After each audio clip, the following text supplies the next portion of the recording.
Estamos aí em algumas lições e essa semana nós vamos estudar ou vamos falar um pouquinho sobre a graça, né?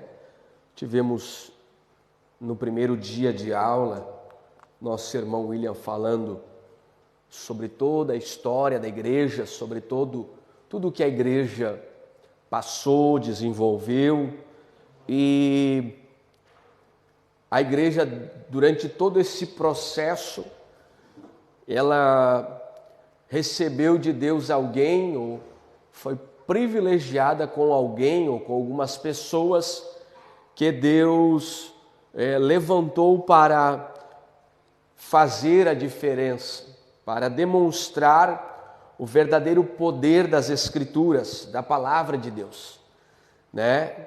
E durante a história da igreja, nós vamos ver aí que homens disseram que somente a fé em Cristo Jesus era suficiente, somente as Escrituras eram suficientes para a base da fé, somente Cristo que poderia ser o único mediador do homem até Deus, só a glória a Deus merece e também só a graça, né?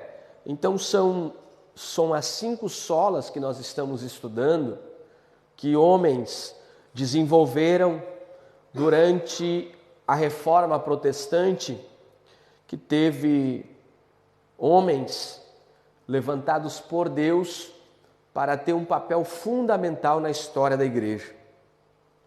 A igreja estava em um desprivilégio total, a igreja passava por alguns problemas, e estes problemas traziam estavam provocando muitas circunstâncias, e o povo estava sendo alienado cada vez mais da palavra de Deus. O povo estava cada vez mais distanciado das Escrituras e do que aquilo que Deus queria era que o homem tivesse o conhecimento de Deus.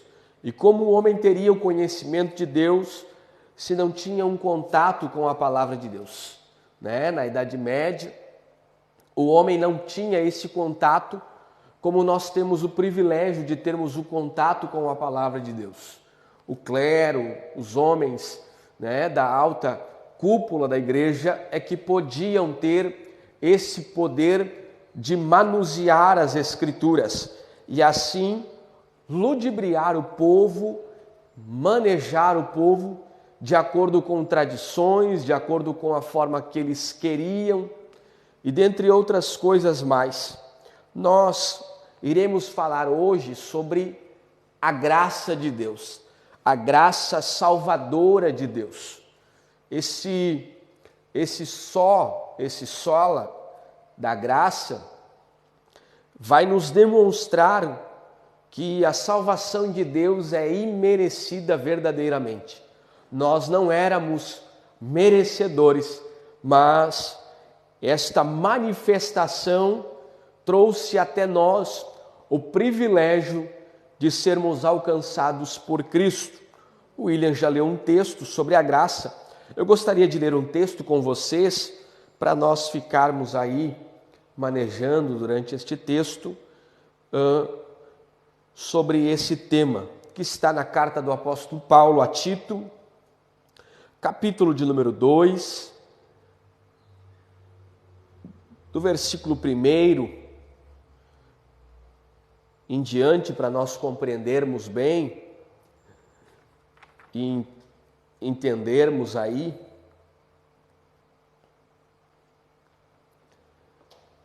um pouquinho sobre este tema. Já foram demonstrados aos irmãos que a igreja precisou de uma reforma, a igreja precisou ser reformada, né? E nesse período da reforma da igreja, da reforma protestante, que nós já vamos falar um pouquinho, que durante estes temas que surgiram no período da reforma da igreja, a igreja estava distanciada do evangelho genuíno, das Escrituras.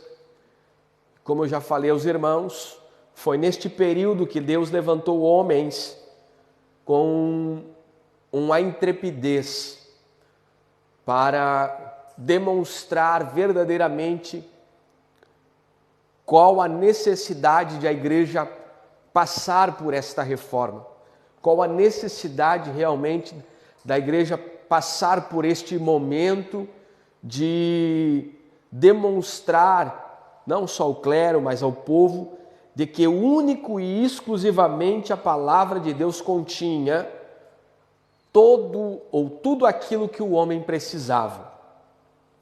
A reforma, ela não veio como uma inovação. A reforma não veio para inovar, né? A reforma protestante, ela não veio para inovar a igreja, não veio para trazer inovações, não veio para trazer coisas novas, doutrinas novas, não. A reforma, ela veio neste período de 1517, através de homens como Martim Lutero, João Calvino e entre outros homens que vieram antes da reforma. Ela não veio para trazer novas doutrinas, trazer novas inovações, mas ela veio para exclusivamente fazer o homem voltar a Deus novamente, fazer o homem voltar às Escrituras e à doutrina dos apóstolos, como a igreja tinha iniciado lá no primeiro século. Quando a igreja iniciou no primeiro século, a igreja iniciou com a comunhão dos irmãos, com o partir do pão, com as orações, e a igreja iniciou neste sentimento, e tudo isso estava distanciado do que verdadeiramente a igreja estava incumbida de fazer. Então a reforma trouxe novamente os homens às origens do verdadeiro cristianismo.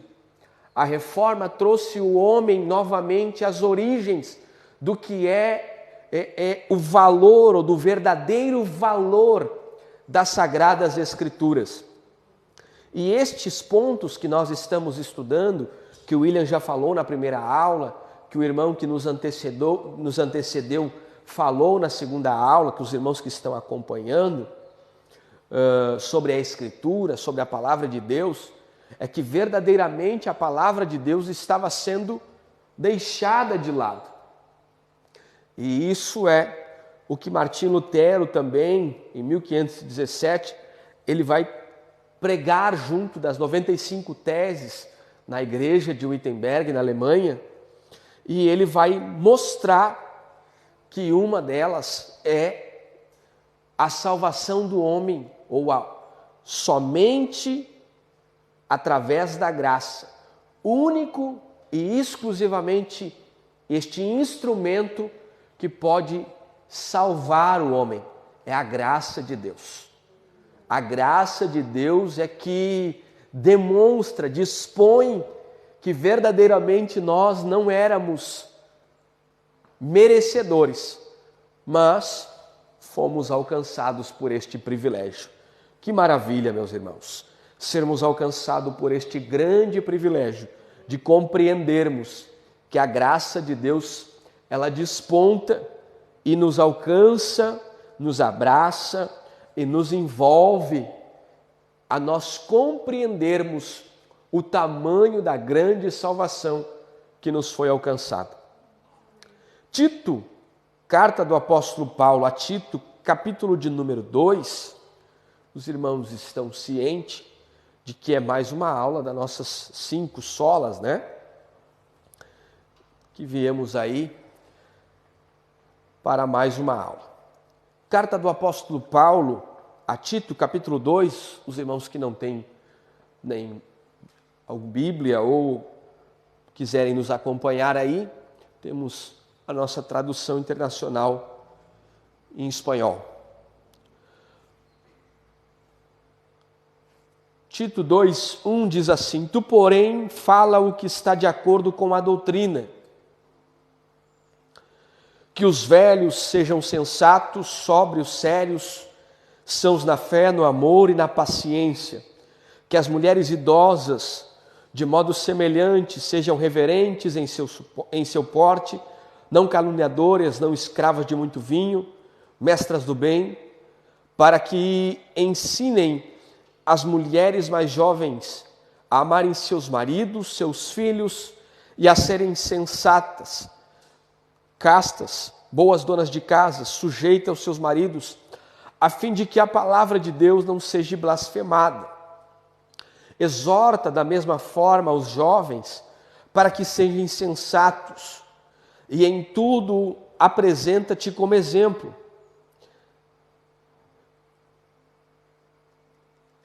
Como exemplo, de boas obras, na doutrina mostra integridade e seriedade.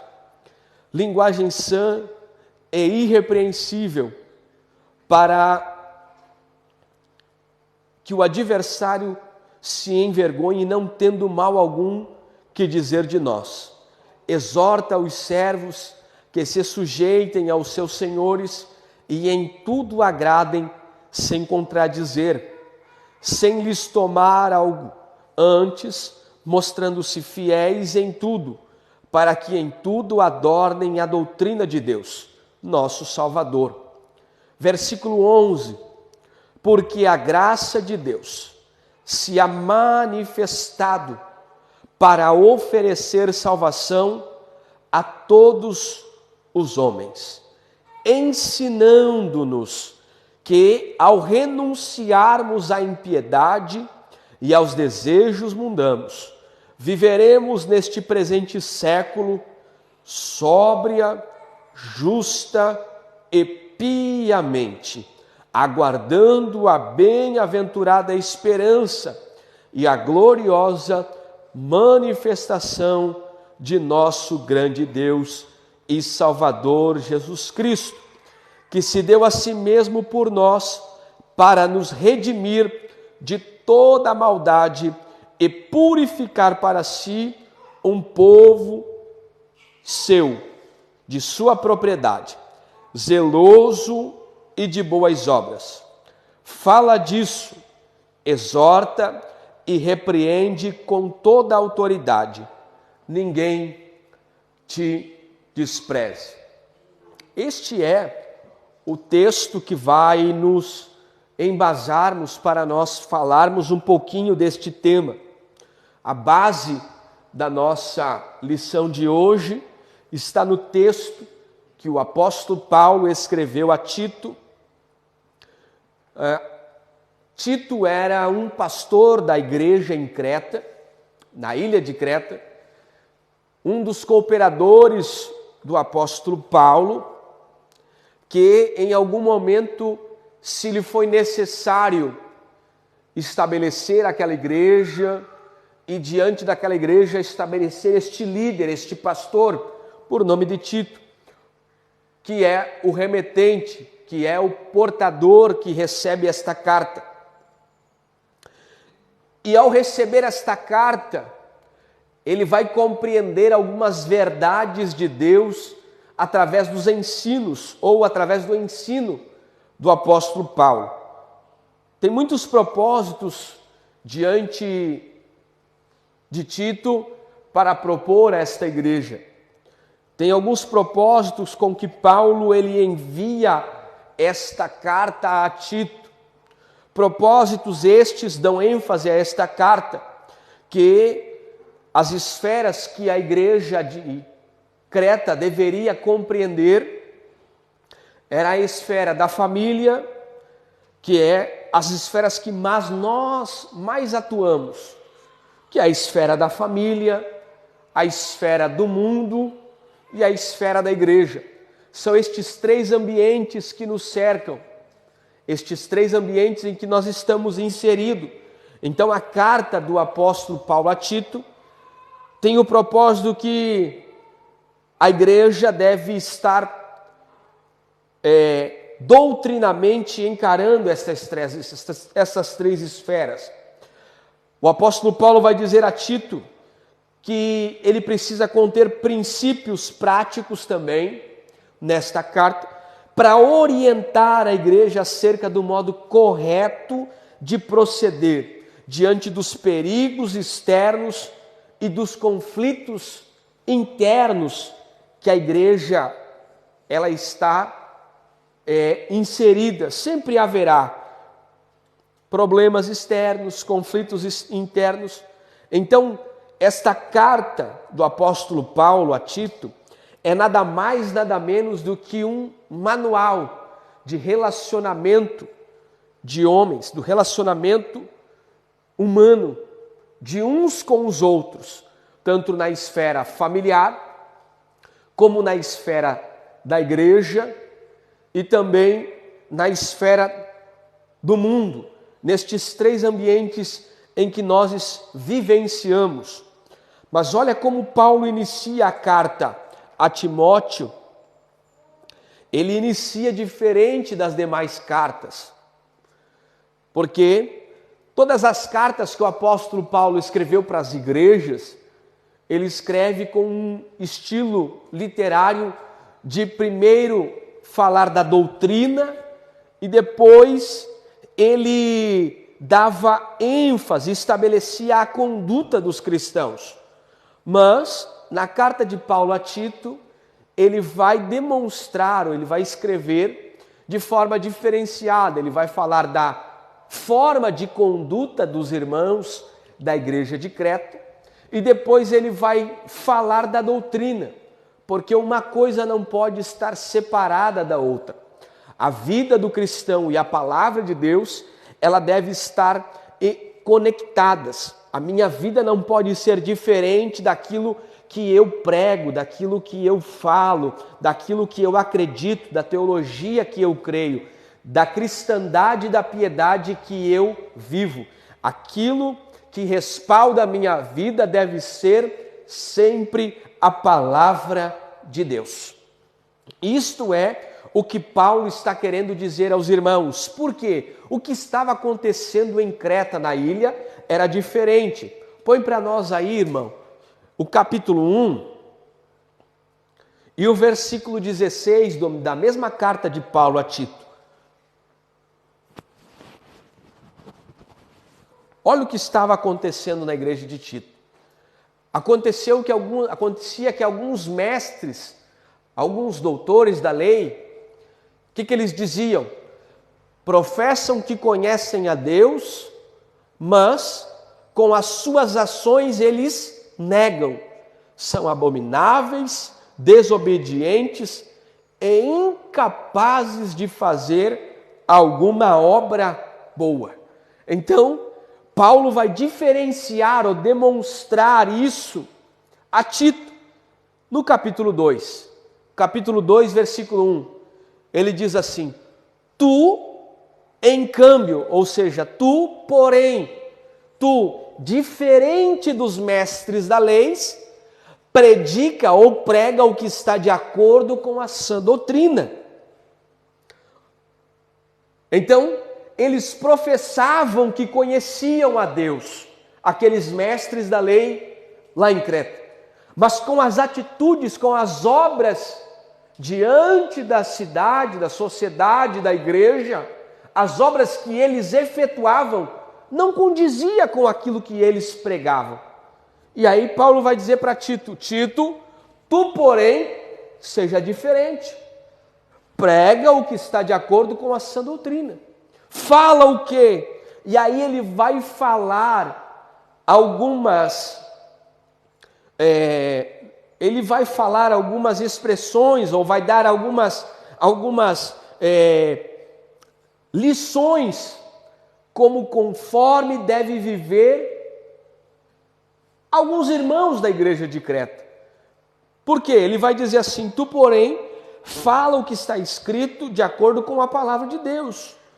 Que os velhos, os irmãos mais idosos, sejam sóbrios, sérios, sensatos, que as mulheres idosas, de modo semelhante aos homens idosos, sejam reverentes em seu suporte, não caluniadoras, não escravas de muito vinho, mestras do bem.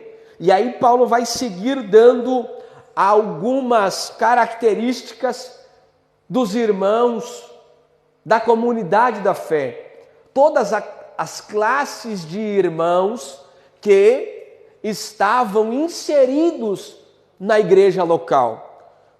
Homens, mulheres idosas, ele vai dizer, ensina as mulheres mais jovens, ele vai exortar aos jovens, e ele vai exortar o próprio líder Tito.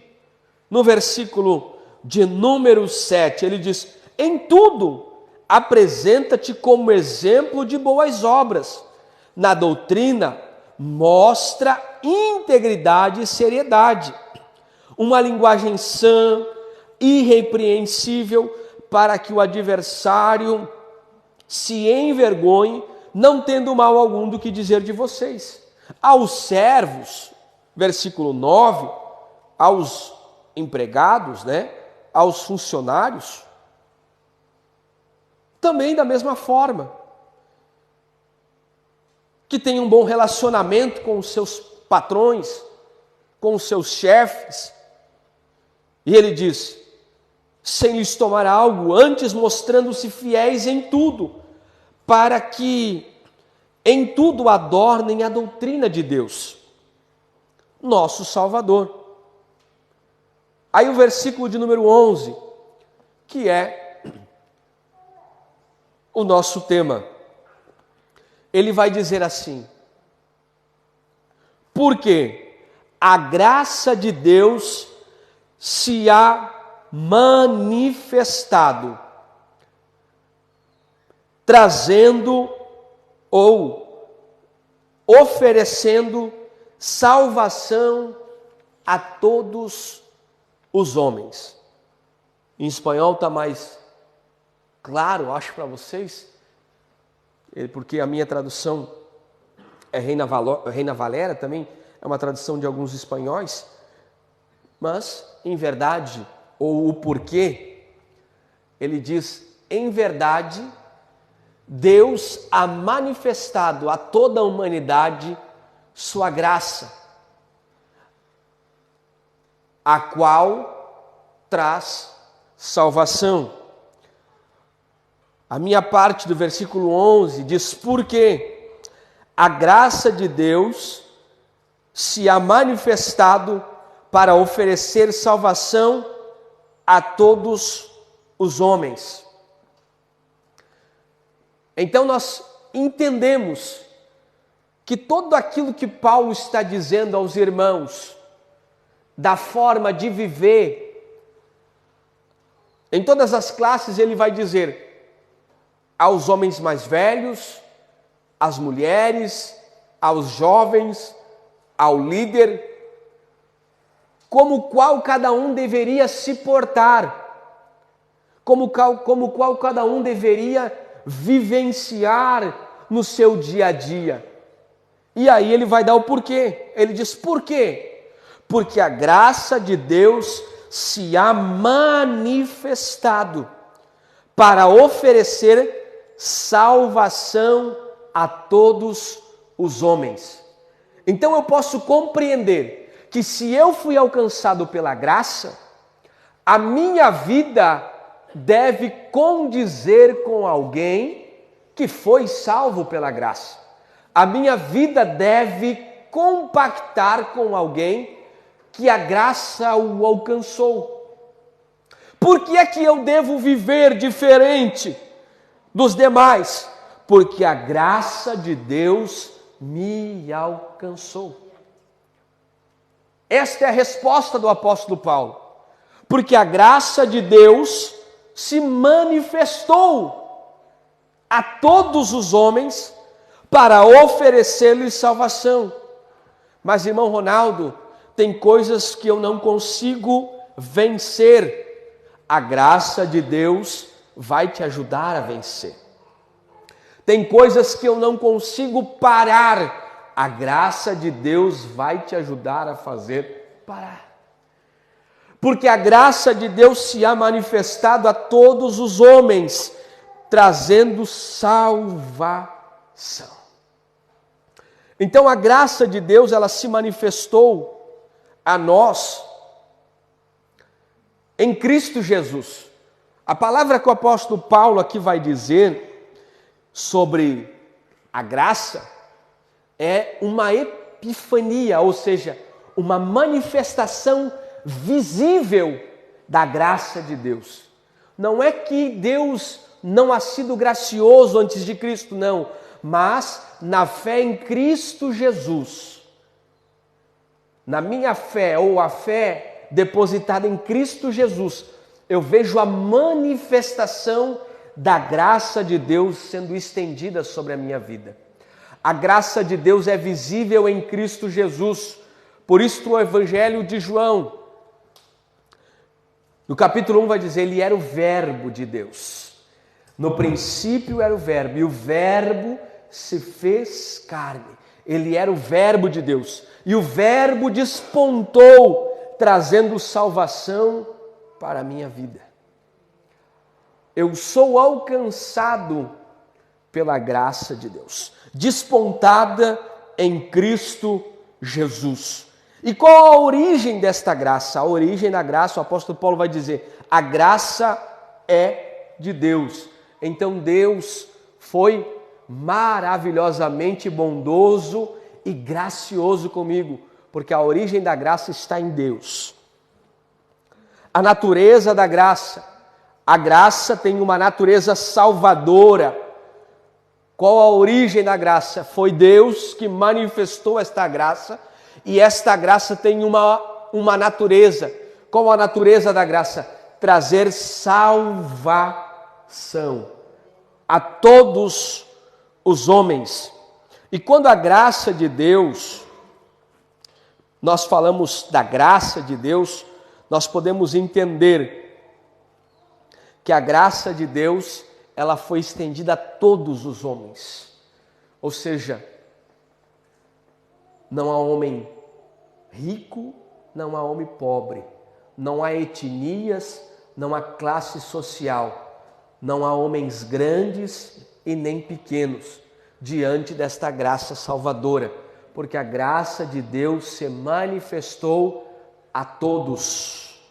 O que a igreja dizia sobre a graça salvadora, e por isso era este grande embate dos reformadores, porque eles estavam desdenhando esta preciosidade de Deus.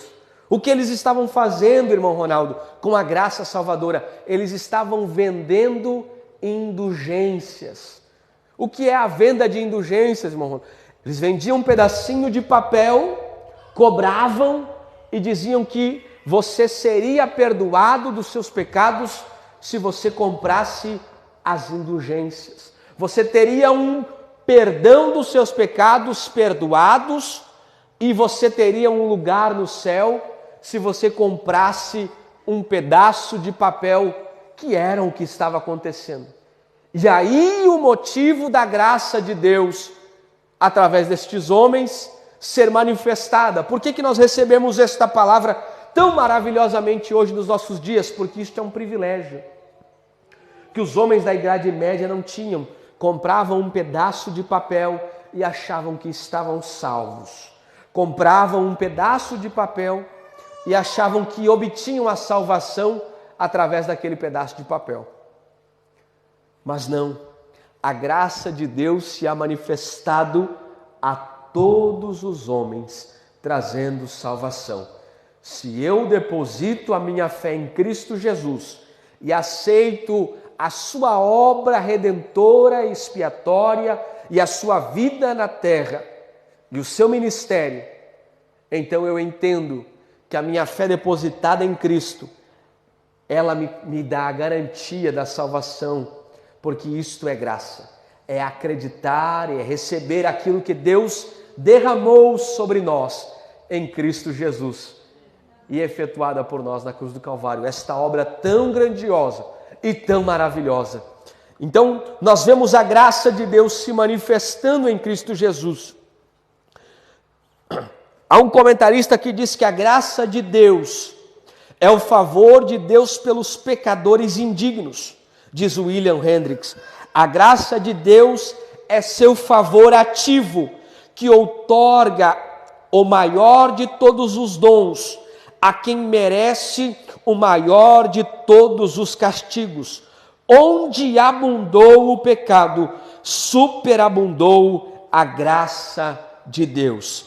Pela graça somos salvos, pela graça vivemos, pela graça andamos, e pela graça somos recebidos e fortalecidos em Cristo Jesus. Somente a graça. Se não fosse a graça, o que seria de nós? Então, a graça de Deus, ela se manifestou em Cristo Jesus. E olha que coisa interessante, o apóstolo Paulo vai seguir. Ele vai dizer: porque a graça de Deus se há manifestado a todos os homens, trazendo salvação. Mas não somente isso, a graça nos ensina, versículo 12, ensinando-nos que ao renunciarmos à impiedade e aos desejos mundanos, viveremos neste presente século sóbria, justa e piamente. Olha que coisa linda que o apóstolo vai falar sobre a graça. Ele vai dizer que a graça, ela é pedagógica. A graça tem uma pedagogia que nos ensina. E o que ela nos ensina, irmão Ronaldo? Ela nos ensina a renunciarmos à impiedade. O que é renunciar à impiedade? Nos ensina a negar as paixões deste mundo, nos ensina a viver como cristão, nos ensina a abdicar, a ser capaz de dizer não diante de circunstâncias que o mundo nos oferece. Não que eu seja capaz, mas a graça me ensina a rechaçar, a rejeitar. É a graça que me ensina a dizer não às paixões, às paixões deste mundo. A graça nos ensina a viver na prática do bem. Olha o que ele diz: a graça nos ensina a vivermos neste presente século sensato, justo e piedosamente. São 3 advérbios do relacionamento do cristão diante do mundo. A graça me ensina a renunciar à impiedade e os desejos mundanos, vivendo no século com temperança, que eu acho que quer dizer aqui, justo e piamente, ou seja, ser sensato, ser justo e ser piedoso. A ideia de sensato é a ideia de prudente, de alguém que tem um autocontrole, que tenha moderação, que tenha um bom relacionamento consigo mesmo. Isto é o sensato. Fala de um relacionamento consigo mesmo. Justamente fala de viver no mundo de uma forma justa. Isto fala de um relacionamento com o próximo, com alguém que está do lado de fora. Eu sou visto como alguém justo. Piedosamente fala do relacionamento com Deus, do meu relacionamento com Deus, ter uma vida de piedade, um relacionamento com Deus. Somente a graça pode me conduzir a ter uma vida piedosa, sensata e uma vida de justo. Eu, com as minhas capacidades humanas, não consigo viver neste mundo. Ser piedoso neste mundo? Não. Ser justo neste mundo sem a graça? Também não. E ser sensato neste mundo? Indiferentemente, estes 3 advérbios que o cristão deve viver, temos a certeza, meus irmãos, que somente com a graça de Deus nós podemos viver neste mundo. Um mundo de injustiças, nós não conseguiríamos viver diferentemente se não fosse a graça de Deus. Um mundo que o homem está cada vez mais distante de Deus e não quer ter um relacionamento com Deus. Você acha que nós teríamos a capacidade de ter um relacionamento com Deus? por uma auto vontade própria minha? Com certeza não. Diferentemente do mundo hoje, de pessoas que escolhem estar longe de Deus, viver sem um controle ou sem um autocontrole de insensatez, sem a graça de Deus, tenha a certeza de que isto não é capaz. Nós não conseguiríamos viver, como disse o apóstolo Paulo, neste mundo, a renunciarmos à impiedade, os desejos mundanos, e viver neste mundo templado, justa e piamente. Não podemos viver. Se a graça não me ensina a viver neste mundo, eu não consigo. Então eu louvo a Deus, porque a graça me alcançou. E se a graça me alcançou, eu consigo rechaçar o que o mundo está me oferecendo e viver conforme o que Deus quer que eu viva, vivendo neste mundo sensato, justo e piedosamente. Então a graça me ensina, é isto que o apóstolo Paulo vai dizer no versículo 12, que a graça nos ensina a viver. Diferentemente, irmãos, em todos os ambientes em que nós estamos, nós com uma capacidade humana, nós não teríamos condições. Nós com forças nossas, humanas, não teríamos condições. Mas a graça despontada em Cristo Jesus, derramada em nós, estendida em nós, este maior dos privilégios, o maior dos dons, como disse o comentarista, que foi derramado sobre nós indignos, os maiores pecadores que somos, indignamente e sem condições alguma de recebermos, fomos alcançados. Eu li uma frase hoje de tarde de Wisber e ele diz assim sobre a graça, ele diz: a graça de Deus não apenas nos salva, mas também nos ensina como viver uma vida cristã. Aqueles que usam a graça de Deus como desculpa para pecar, jamais experimentaram o seu poder salvador. A mesma graça de Deus que nos redime é também a graça de Deus que nos renova, nos capacita e nos faz obedecer a sua palavra. Então, eu com a minha própria vontade, Ronaldo, não teria a capacidade, mas a graça de Deus que foi derramada sobre a minha e sobre a tua vida, nos dá a capacitação de obedecermos, de vivermos o que a palavra de Deus quer que nós vivamos.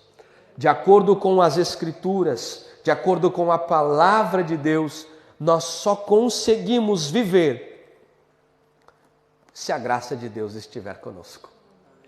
Eu quero, antes de encerrar, ler com vocês o capítulo 13, eu encerro. Capítulo 3 da mesma carta de Paulo a Tito. Paulo vai falar da conduta dos irmãos pelo lado de fora.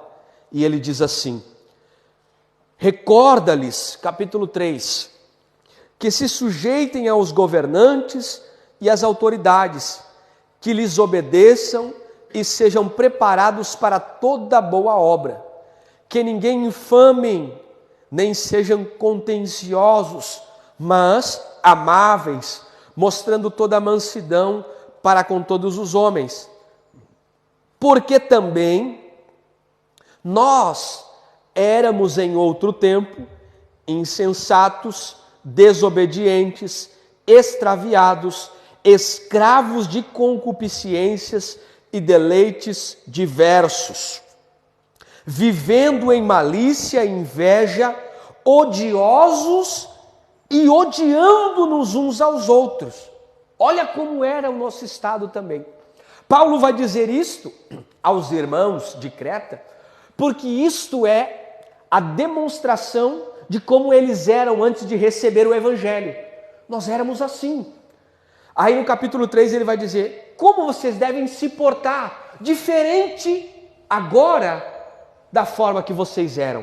E ele diz no versículo 4, quando apareceu a benignidade de Deus, nosso Salvador, e em seu amor para com os homens, salvou-nos, não em virtude de obras de justiça que houvéssemos feito, mas segundo sua misericórdia, mediante a lavagem da regeneração e da renovação do Espírito Santo, que ele derramou abundantemente sobre nós por Jesus Cristo, nosso Salvador, para que, justificados por sua graça, viéssemos a ser herdeiros conforme a esperança de vida eterna. Amém, meus irmãos? Se coloque de pé nesta noite, em nome de Jesus. Então é algo extraordinário que Paulo fala. É algo lindo que Paulo fala sobre a graça. E aí ele diz, nós também estávamos assim. Nós também éramos assim. Mas despontou a benignidade, a misericórdia e o amor de Deus para com as nossas vidas. E nós, que não éramos merecedores, estávamos extraviados, como Paulo diz, nos nossos deleites, pecados, vivíamos odiando e sendo odiosos. O amor de Deus e a graça de Deus, fomos justificados pela sua graça. Não é que nós, éramos merecedores, fomos bons, não. Paulo diz, não que vocês tivessem feito alguma coisa boa, não que há atos bons de justiças em obras na vida de vocês. Não, Senhor. Mas a justificação é pela graça. Eu só justifiquei vocês pela graça. Ou seja, por este favor que nós não merecíamos, mas fomos alcançados. Amém, meus irmãos? Então é isto que nós entendemos nesta noite. Que a igreja estava na idade medieval, no período da reforma. Havia o povo com não conhecimento deste ato, desta obra tão maravilhosa e deste dom que nós recebemos, que é a graça de Deus. A salvação através da graça de Deus. Única e exclusivamente pela graça de Deus. Não há atos nossos, mas Ele foi misericordioso para conosco. Amém, meus irmãos?